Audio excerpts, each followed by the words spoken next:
I'm Al McFarlane. Welcome to The Conversation with Al McFarlane.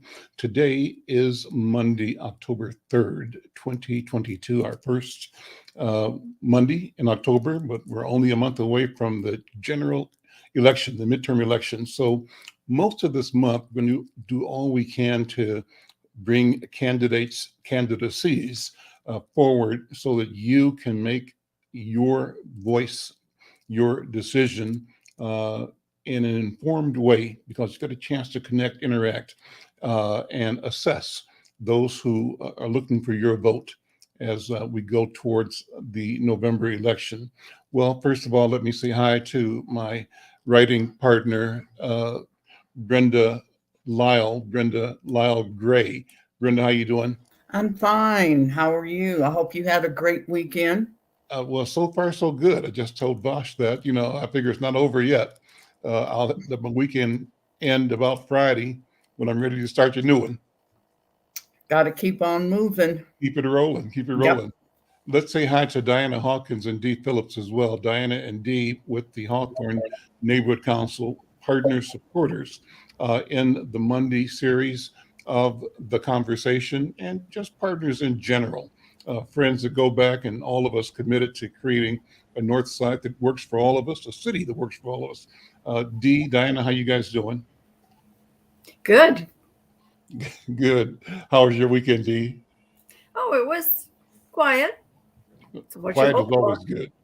Hi, Mama Google. That's what I call her. Mama Google.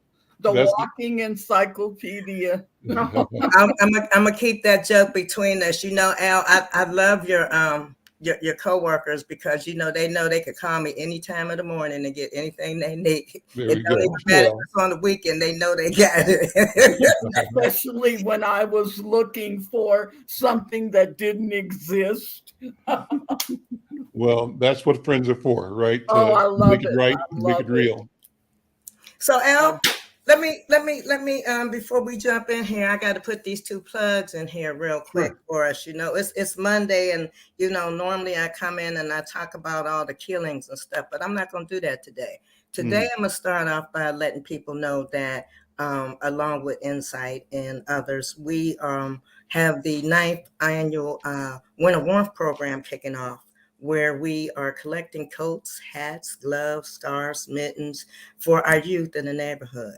So that's going to happen. The giveaway is going to happen December the 3rd, and the collection is going from now up until October the 31st. And then I just want to draw everyone's attention, because this is a hot topic right now. This Thursday morning at 7:30, if you are not registered for the Hawthorne Huddle, you may want to do so, because we're going to have a conversation about winter gas in Merwins. And it's going to be a very good conversation, because we have our good friend, Mr. Al McFarlane, who's going to facilitate it.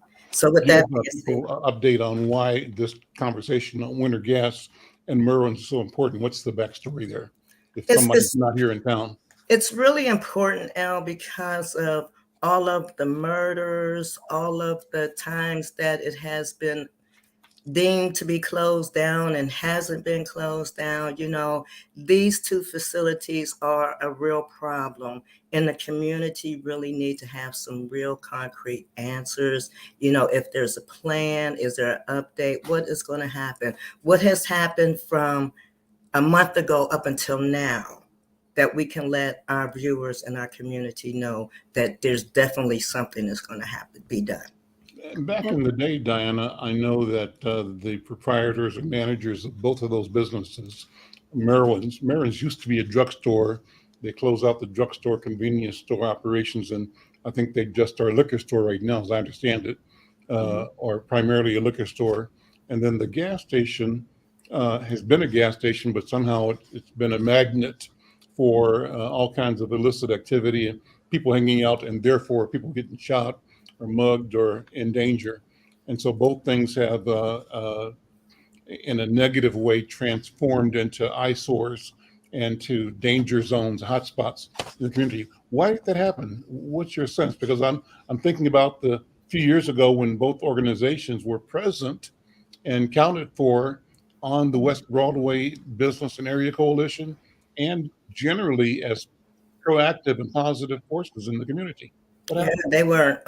We had one on each board, Hawthorne and West Broadway. I served with them both, and I think number one is the time, and number two, it's the leadership that we have, and number three, I think the pandemic really has put a damper on our society. I mean, it really has. It has changed.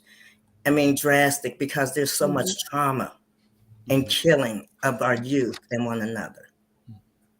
Okay, well, we'll get into that this Thursday morning, 7:30 for the Hawthorne Huddle, and we'll be broadcasting that live from this channel as well. Gerald Perry says hello to him.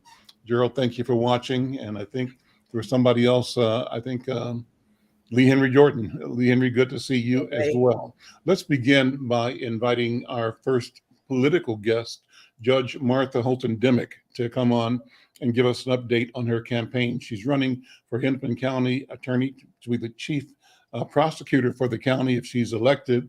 And she's got a serious contest. Nothing is in the bag from where I stand. There's work that must be done. And she has a worthy opponent. And so, Judge, good to see you again. Thank you for being here. Let's have you take a few minutes to talk about you and your candidacy and how it looks to you right now. Thank you very much for having me on this show this afternoon. I am running for Hennepin County Attorney, and I'm running to actually restore the effectiveness and rebuild the trust in the office. And as a aside, I'm from Milwaukee. I grew up in the inner city of Milwaukee. I was the third of 9 children. When I was set to go to college, I got pregnant, and this was before Roe v. Wade. I had my daughter, but I believe every person's circumstances are different. So I will support a woman's right to choose as the next Hennepin County Attorney. When my daughter and I were growing up together, I basically had to put myself through nursing school first, and I got on welfare. I wasn't making enough money to do this on my own. I got through nursing school. I worked as a nurse for 12 years in Milwaukee. I always had 2 jobs just in case something happened, because I knew I would have to take care of my daughter on my own. And my last job before I decided to go to law school was working as a home care nurse in the inner city. When I decided to go to law school, my daughter was in high school. I graduated in 3 years, and I did not want to stay in Milwaukee because I thought it was just too segregated and too racist. And I had a sister living here, so I moved here. I got a job working in private practice, a small law firm, then a larger law firm. I worked in private practice for about 8.5 years. Amy Klobuchar hired me in 1999 to become the first community prosecutor in Hennepin County. So I worked over north with the inspector at the time, Tim Dolan, who later became one of our police chiefs.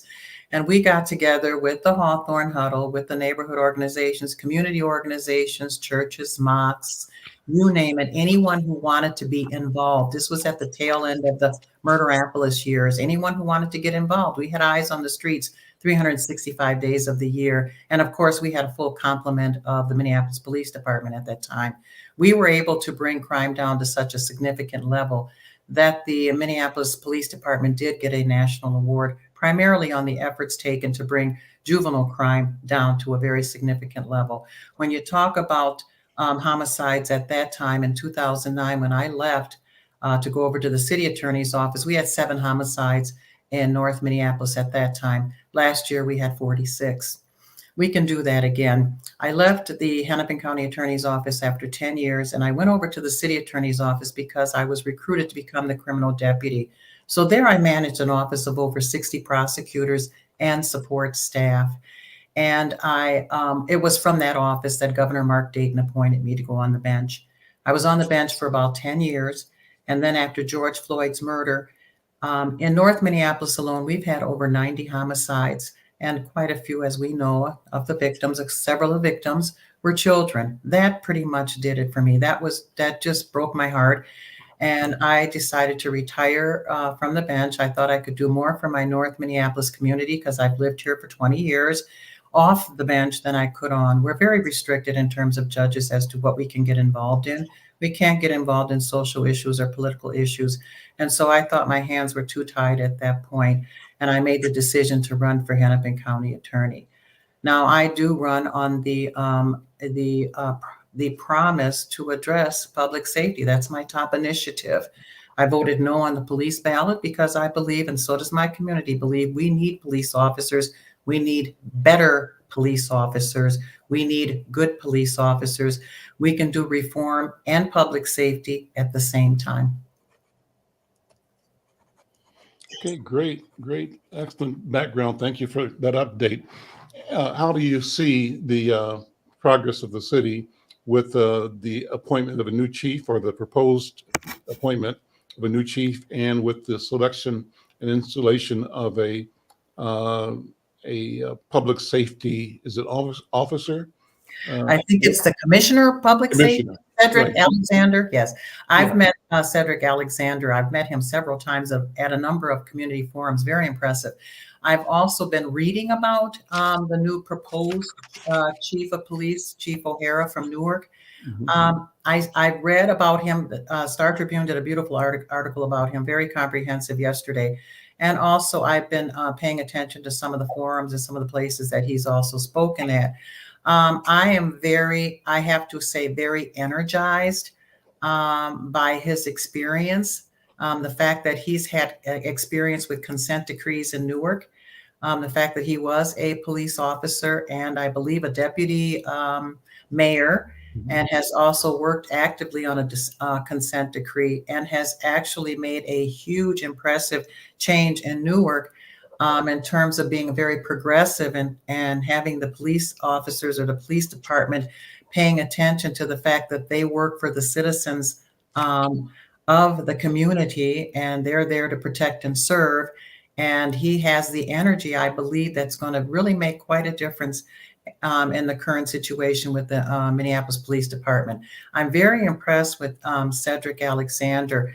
I think they're both on the same page in terms of how they want to work with the community, very closely with the community and the police department, and send messages that we can do this, we can make our city better, but we're going to have to work very closely together, and we're going to have to coordinate and collaborate with a lot of the other active members, including my office, the U.S. Attorney's Office, the AG's office. We have to have educators. We have to have parents. We no longer need a village. We need a whole county to get this back, to get everybody back on track, and to make sure people feel safe within their communities. And my priority, one of my main priorities, is our children. We are really failing our children. And so to not fail the children means what? Does it mean providing more resources and attention to those children that one way or the other end up doing harm to themselves and to others, or to whom harm is being done by adults and other people? What's the approach? Or is it a question of isolating those children that have already found themselves in a either a lifestyle or experience or track that's gonna predictably, lead to them being dangerous to themselves and others? How do you address that? What do you think? Well, I think we have to have a safe place for our children to be placed when they are a danger to themselves and to the community. Right now, we don't. I think they closed the Totem House in St. Paul, and the county homeschool here that serviced our children. And, we have to find a way to address the trauma these children are dealing with. Mm-hmm. I think we need a lot more resources. I go out into the suburbs, and I'm amazed at the programs at the churches that they have available, at their community centers. They're very elaborate, sophisticated, technologically advanced community centers. We don't have that here. And I look around and I say to myself, Why don't we have that here? What's the answer? Why don't we have it? Probably because nobody's paying attention to what resources we really need. And there's too much talk about, well, we've already done this and we've already done that. It hasn't worked. It's always been a problem in North Minneapolis. No, that's not the attitude that we have to take. And I do agree with the pandemic seriously influencing how our children are traumatized and how our children are acting out. And we have to have after school programs. They were discontinued. These kids were cooped up in their homes for I don't know how long. And they come out and they don't have anything to do. They don't have any positive activities. They don't have any good mentorship. We don't have interventions within these schools. And I'm talking interventions as early as middle school, all the way through high school. We have to teach these children how to respect themselves and each other and how to avoid going down the wrong path. I learned that when back in the day, of course, I'm talking about back in the day, but still, we had a strong church community. We had a strong community that watched out for each other's kids. I mean, we were very actively involved. Now, back then, we didn't have gun violence. Back then, we didn't have the drug issues that we have today. And back then, we didn't have a lot of the trauma some of these children are dealing with within their homes. We've got to intervene, and we've got to take care of these kids. I want issues in terms of drug addiction. I want mental health issues. I want any kind of trauma. I want gun violence. I want all of those issues addressed, and I want them addressed in a way that positively turns these children around and gets them back on the right path. But we need a lot of resources. We need a lot of help, and we need money. We need an investment. We need a serious investment in our communities, and we have got to start paying attention to our children. We're losing them, and I'm very nervous about that. What can you do as a prosecutor that you can't do as a judge? What do you feel were the limitations of being on the bench that made you decide that you could have more impact in another arena? And in this case, you've chosen to pursue being the chief prosecutor for the county. So what can you do differently? I can say what I feel. I can say how I feel about situations.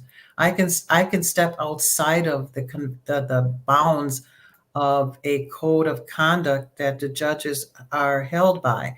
I can say how I feel about certain political issues. I can say how I feel about how social issues are being addressed. When George Floyd was killed, all of the judges on the bench, we wanted to reach out to the community and make a statement, and we were prohibited from doing so.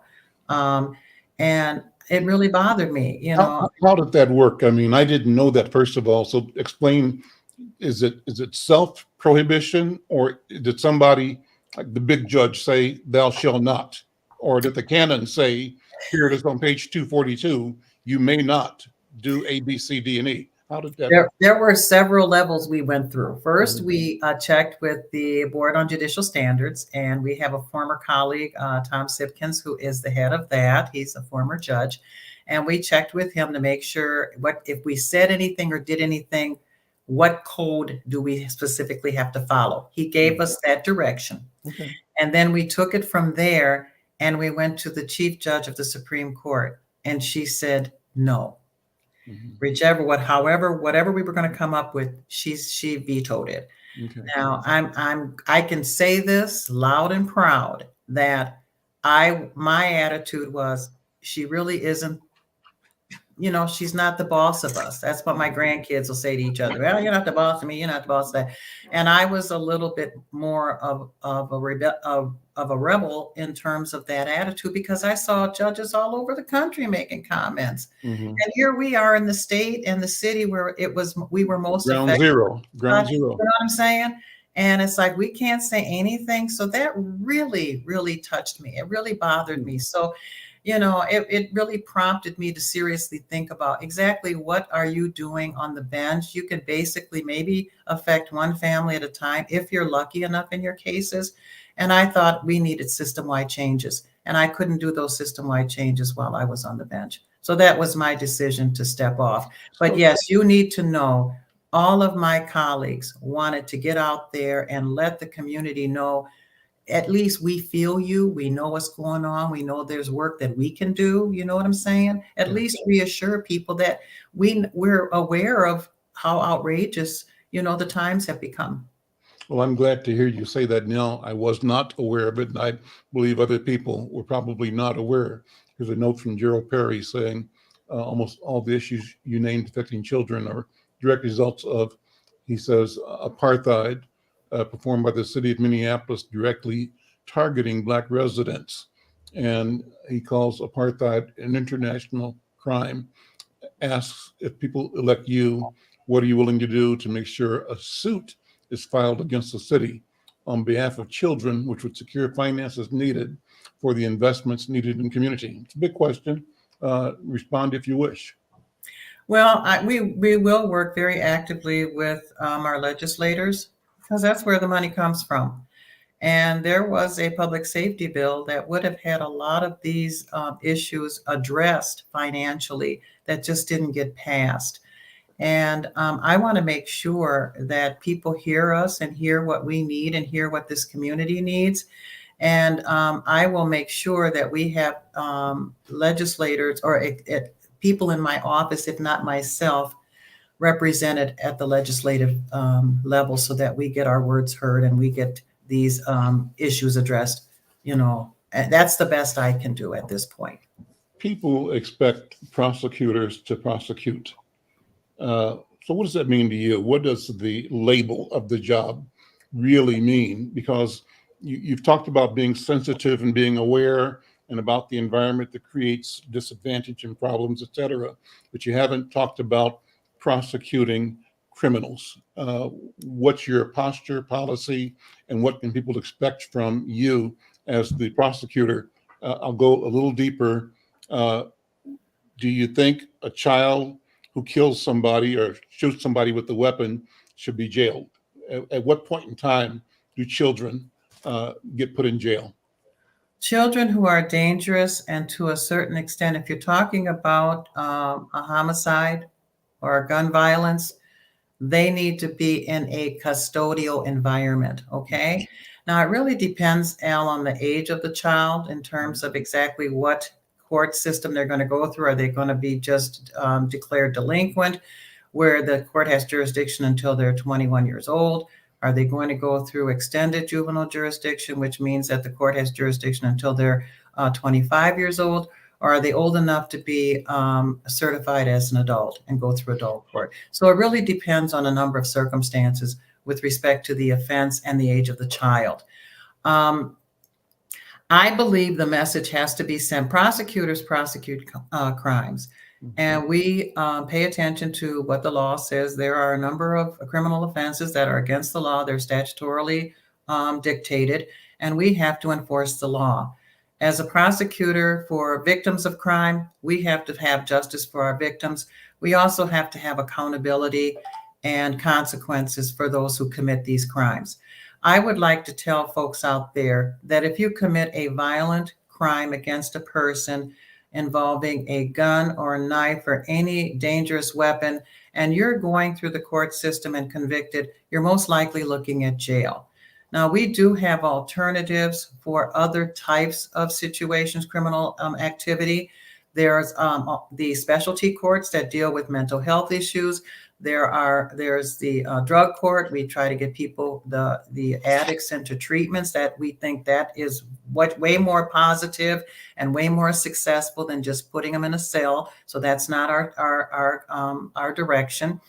And we also have, for like our veterans, we have veterans courts. So we deal with people who are struggling with PTSD issues that do, show themselves in criminal behavior. These specialty courts, they do have assessments. They do have certain criteria you have to follow. You have to understand that when you're prosecuting a case, you have the prosecutor and you have the defense attorney. Mm-hmm. And these specialty courts, both the prosecutor and the defense attorney have to agree to allow this person to go through these specialty courts. So it's not a situation where we dictate, the prosecutor dictates what's available. They get together and they make an agreement. And if they can't agree, they come to the judge and ask the judge to intercede and maybe make the decision for the betterment of that particular defendant. So it is more of a collaborative effort here. Now, with lower level crimes, when we're talking about low level offenses, I'd like to see more restorative justice. We haven't done that in a while. And diversion. We have both pretrial diversion and pre-plea diversion and post-plea diversion. And if you complete the conditions of your diversion period of time, which might be 6 months or even a year, you don't have that. You don't have that case on your record. Or if you do, because you've had some difficulties getting through your diversion program, the prosecution will, the Hennepin County Attorney's Office will assist you in getting those cases expunged.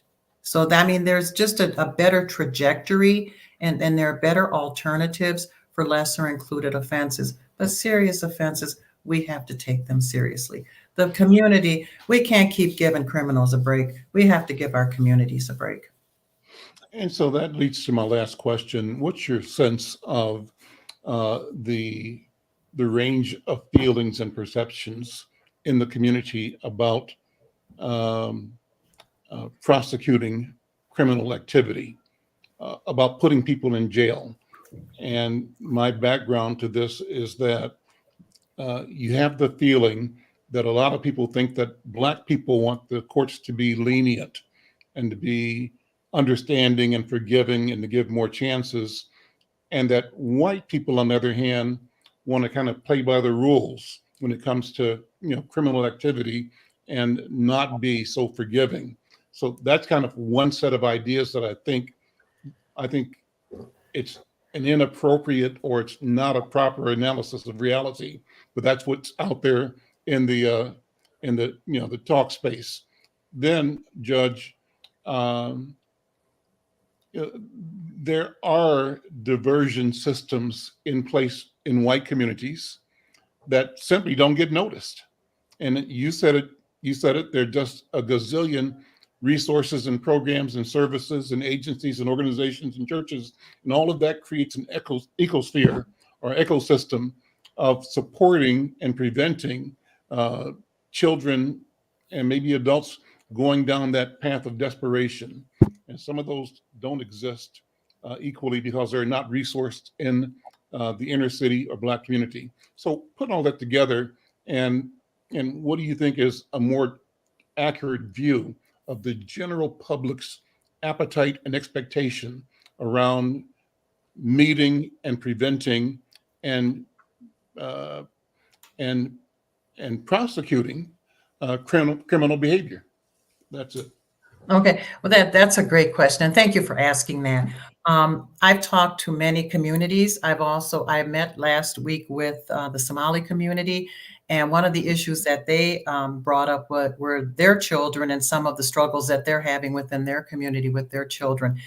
They don't want their children, when they commit a crime, they don't want them released back out on the streets without us having to address whatever issues it is that is affecting their behavior. They want us to actually deal with that behavior, address that behavior. How do they say, change their thinking, get in their heads and try to make a change so that when they do come back to the community, they're not repeating the same crimes over and over again. So that's one perspective I got from the Somali community.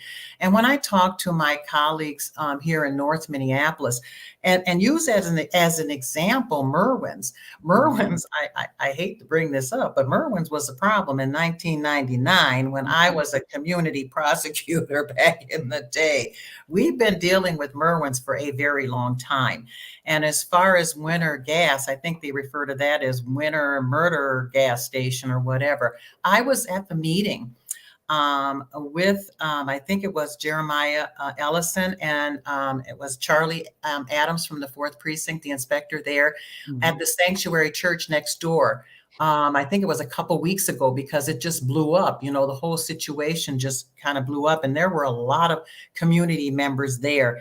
And I was not surprised to see that these people are sick and tired of having open drug dealers and murders and shootings in their neighborhood. They're like, get rid of these places. Why? What's with the licensure? What's going on here? Why are we putting up with this? Why is this being allowed to happen in our neighborhoods?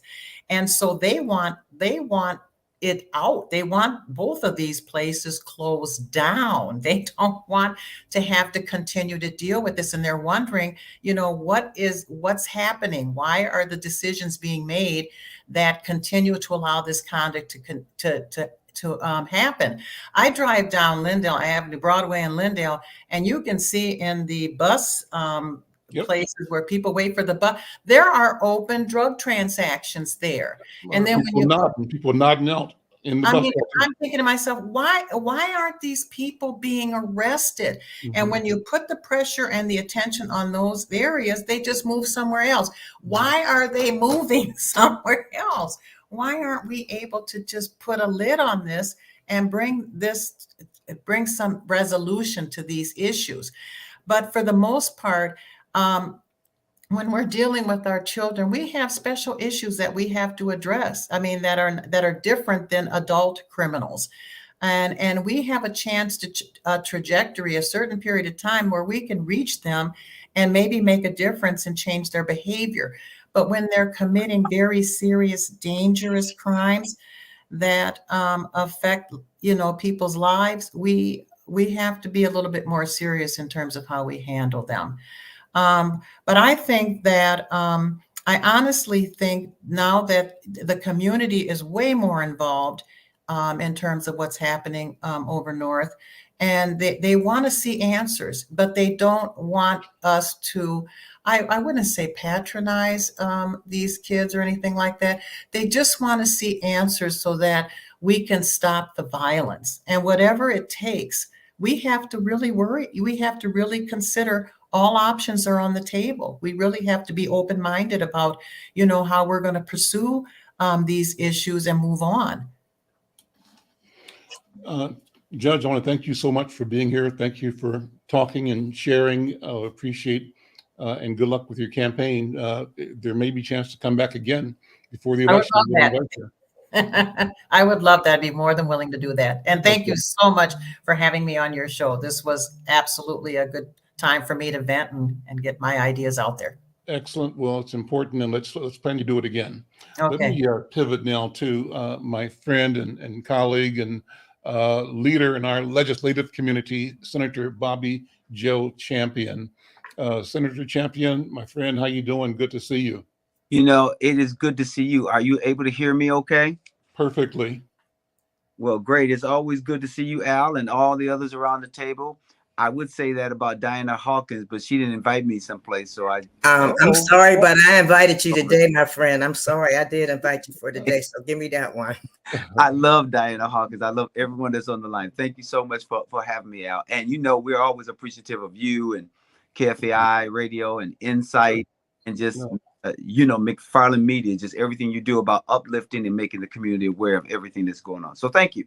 Well, thank you for being here. Two things. One is your lighting is I don't know if you can put more light on the front side or not, and because the light in back is like a backfill, and that puts you more shaded. So that's, I don't know if you can fix that or not. If you can't, it's okay. No, I tried to fix it, Al. I'm sorry that I don't have one of those lights that kind of beam right on you. Okay. Well, we're good. We're good. Then, so let's do two things. One is I know that you are on the ballot again for next month.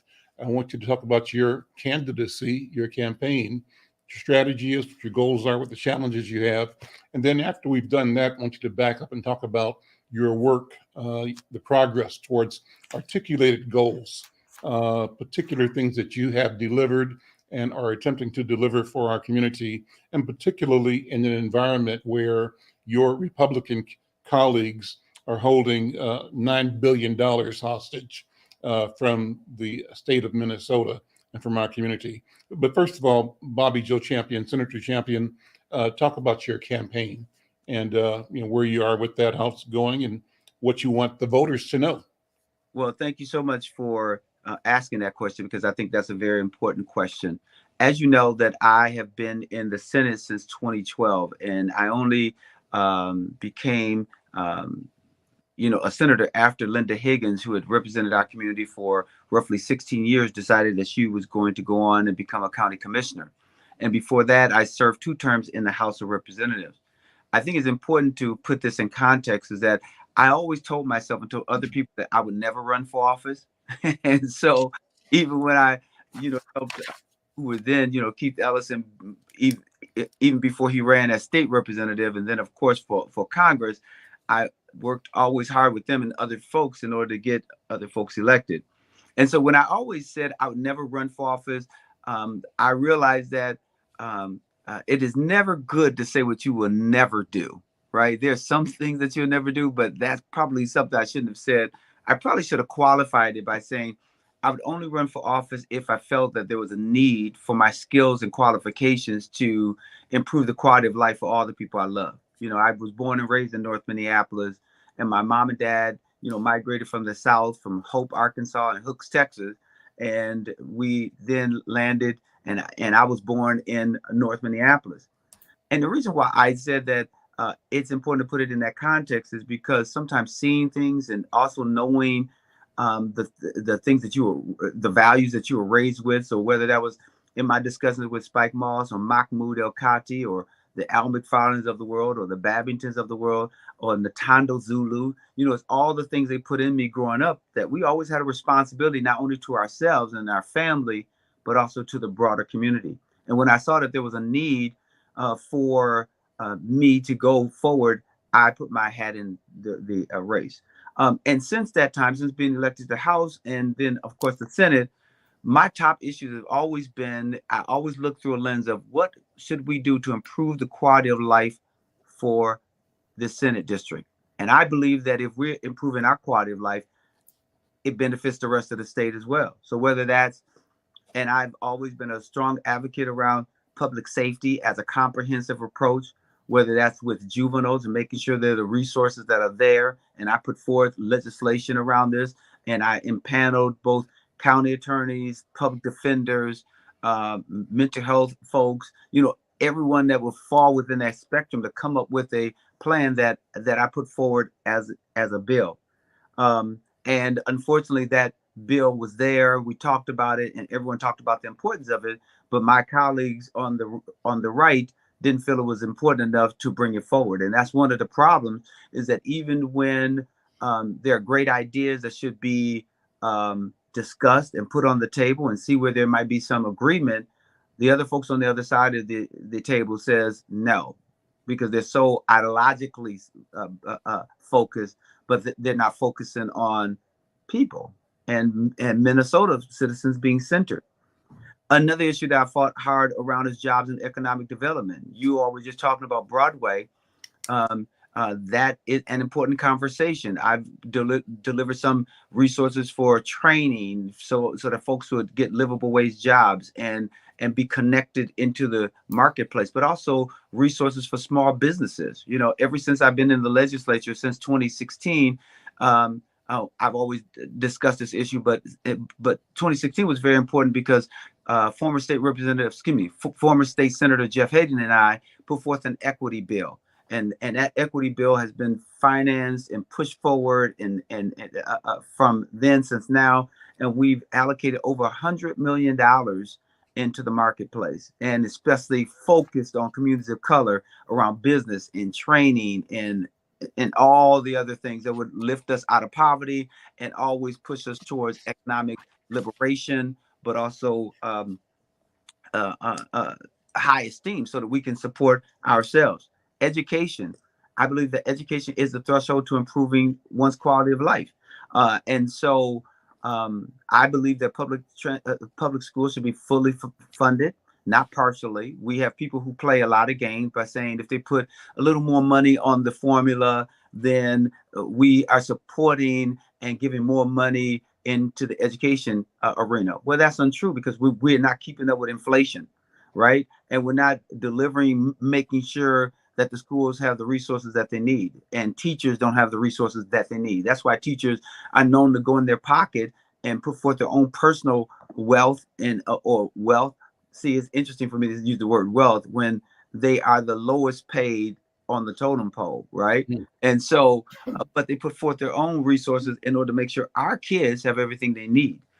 And so we also need to make sure that mental health counselors and guidance counselors and art programs and all the other things that would help improve our kids' educational experience so that they're prepared and ready for higher ed. So whether they want to go to a 4-year institution, a 2-year college, or VOTEC, we need to make sure that they are matriculating through our educational system and have the background and training that they need. So when they take that next step, they have all the foundational things covered and that they're not spending valuable dollars. We lost your audio. I think we're not hearing you now, Senator Champion. Maybe refresh. We lost you for a second there. Oh, but you're back now. Okay, and I think I was last on mental health, and we have to make sure not just for kids but also for adults, and that officers get the training they need so that they can respond appropriately. Because what happens is when an officer who's not trained in a certain area goes out because there's a call that says someone is having a mental health crisis.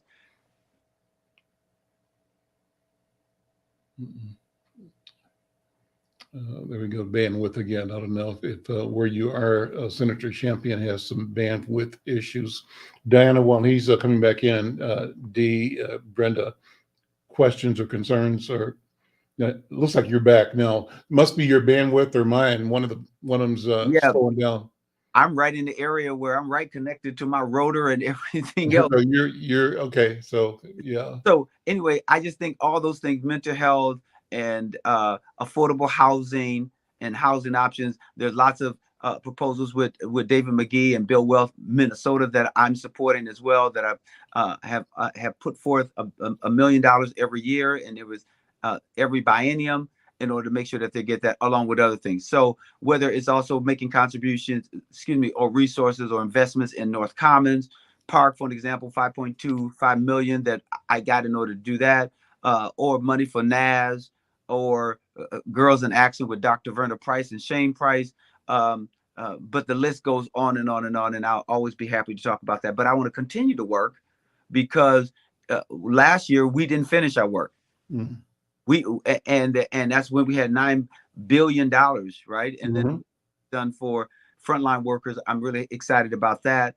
And some money for. Let me ask you to weigh in on that more. I have said, and you can tell me if my thinking is the right kind of thinking, Senator Champion, that the Republicans really, two things are flying here. One is that they have ideological differences.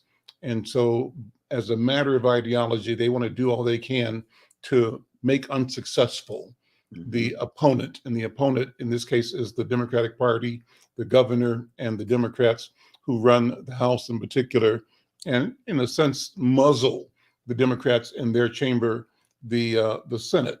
But then there's also the idea that if they can create blame of the party in power and dislodge some seats and take the power after November, then they get the chance to move that money the way they want to. And the likelihood is that their way of moving the money is making rich people richer, giving nominal relief to taxpayers generally, but the real relief would be loaded to those who are already rich. Am I reading this wrong? No, you are reading that absolutely correct. In fact, let me use the example and then I'll come up here. So frontline workers was something that was agreed on the year before, right? And there was this dollar figure that came up, and what the Democrats was trying to do was expand those who would be eligible for the frontline workers, because those were the people who were on the front lines when I was at home and other people were at home. They still had to go and be there, whether it's healthcare workers or health, or daycare workers, you name it, bus drivers, cashiers, and the list goes on and on. But those on the GOP side wanted to narrow that as much as possible and really didn't want to do it. And it was the governor and the leadership in the House who really pushed and said, we're not going to agree to these other things if we don't take care of the frontline workers. So when we were recessed and then they were supposed to just finalize these the criteria, the Republicans walked away. They didn't want to do anything. So when we went back in session, that's why there was the discrepancy around, or the intensity in the conversation, because we knew something else was afoot, that they were not wanting to be honest and truthful. So they wanted to give more tax breaks to the wealthy. And in fact, they wanted more tax breaks, which is why they walked away from the table when we had agreements on jobs and economic development, agriculture, even a tax bill, right? That would also address the Social Security tax issue and some of the other things. But because they could not get what they wanted, they hung their hat on, oh, okay, well, we're not going to do anything. And what they're trying to do is exactly what you said, Al. They are gambling on the fact that they want to retain the Senate and take control of the House and replace the governor so that they would have all three legs to the stool under their control, yeah, and be able to then execute a policy that will completely disserve anything that we always consider progressive. Yeah, go ahead, Senator. No sound now.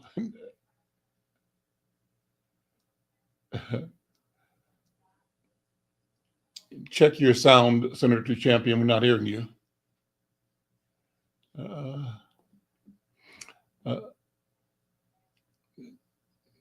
Try it now. Try it again. Now try to unmute again.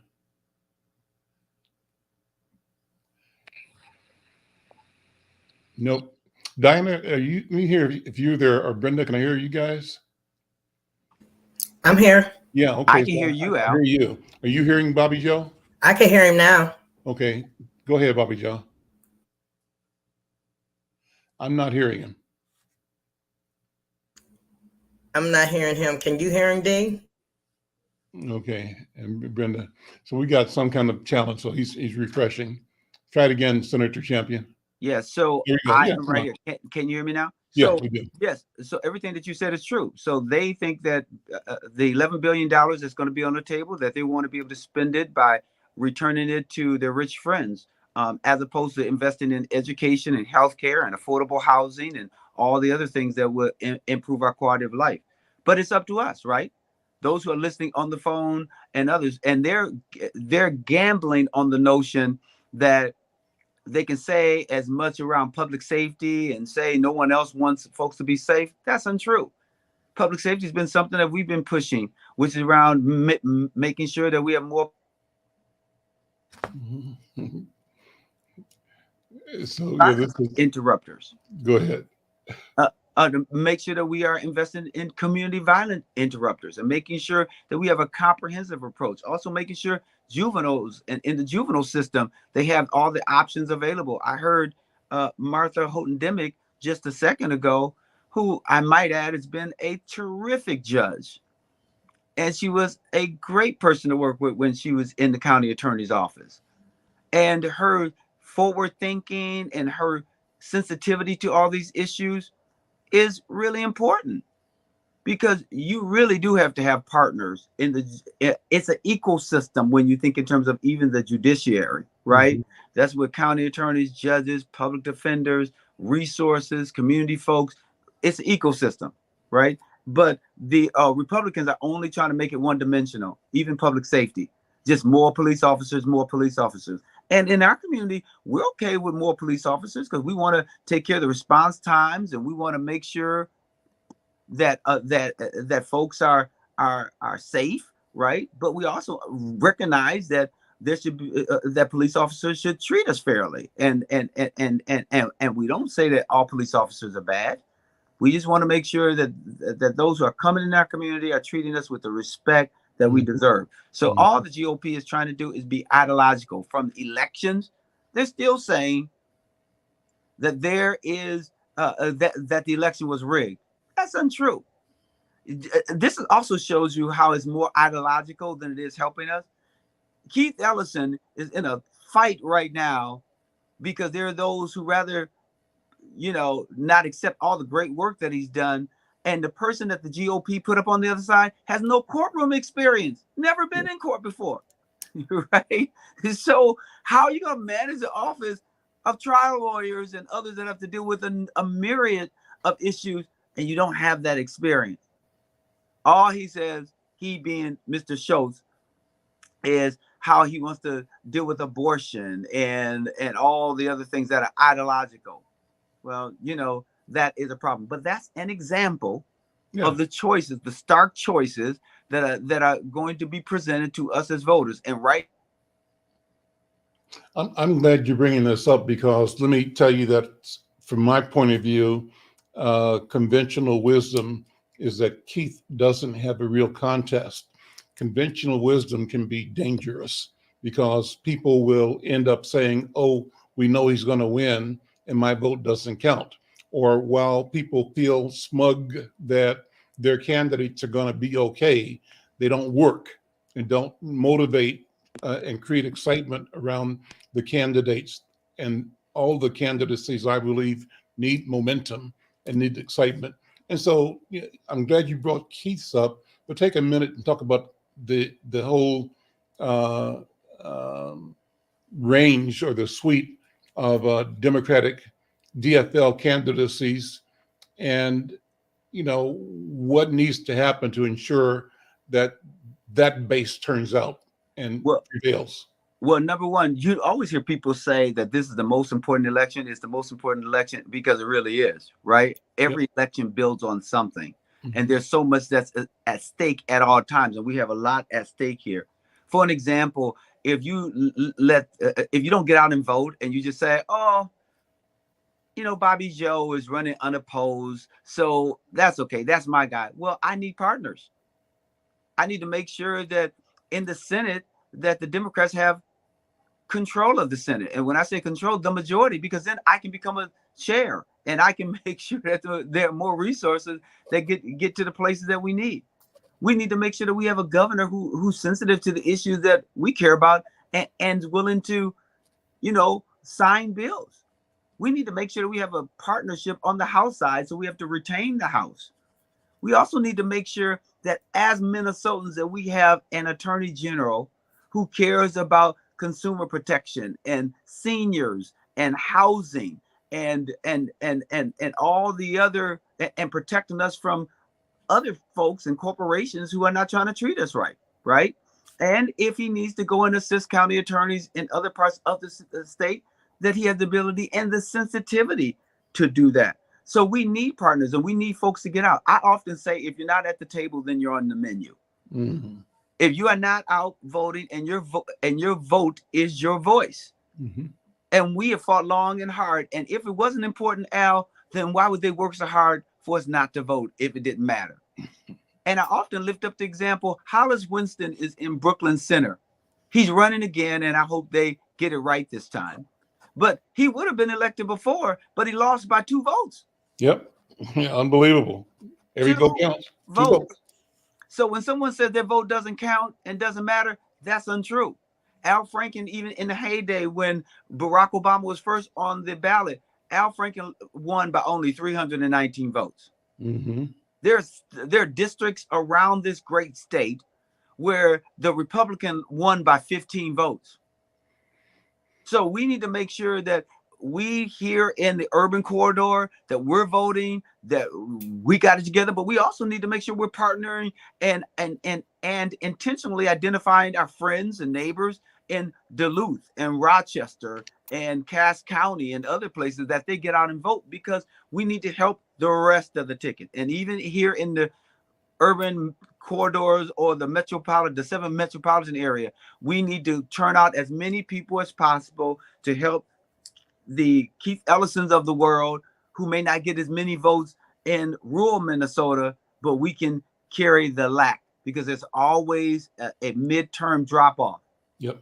But it doesn't have to be. We can change that today. We have the power to change that. So when people say power to the people, we as people, we got the power and we need to exercise that power. Let me shift for the last few minutes here, Senator Champion, talk about 59 issues. And, we were talking about with Judge Martha Holdon Dimick, the crime issue on West Broadway in particular. What do you see? I mean, you've been identified with working with and celebrating and supporting services for young people and the return of resources to organic institutions that can make a difference in families and individuals' lives.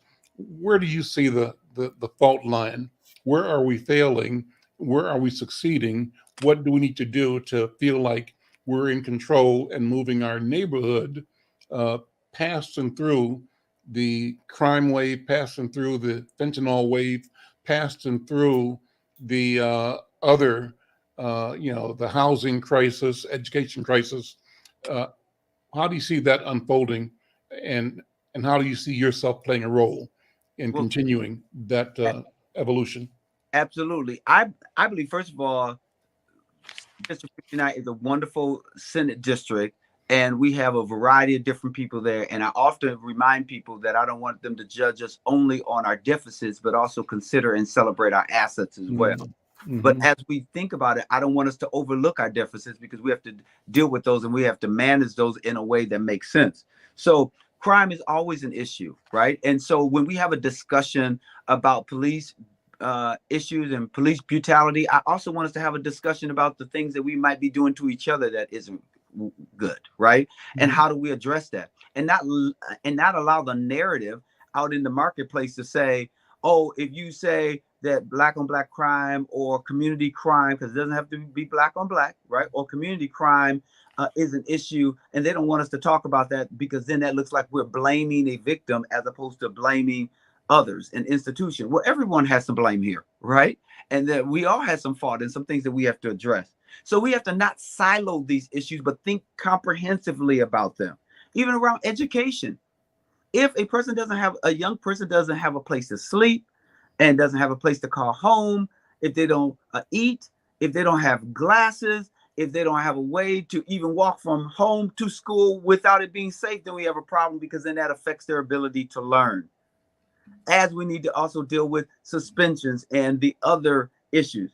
And affordable housing, I mentioned that, but we have a lot of unsheltered people, some with mental health issues, some with CD issues. We have to deal with those and also find resources, because we find resources for everything else, to help with the turning points of the world and give them the resources that they need, so that they can get out on the block and go into those bus shelters that I heard you all talking about, or making sure that we could, mobilize the community. What would it be like if Turning Point was able to hire 50 people, and basically assigned a therapist, counselor, advisor to one a block for 50 blocks, and that person have the job of knowing each of the 30 homeowners on that block and providing navigation services?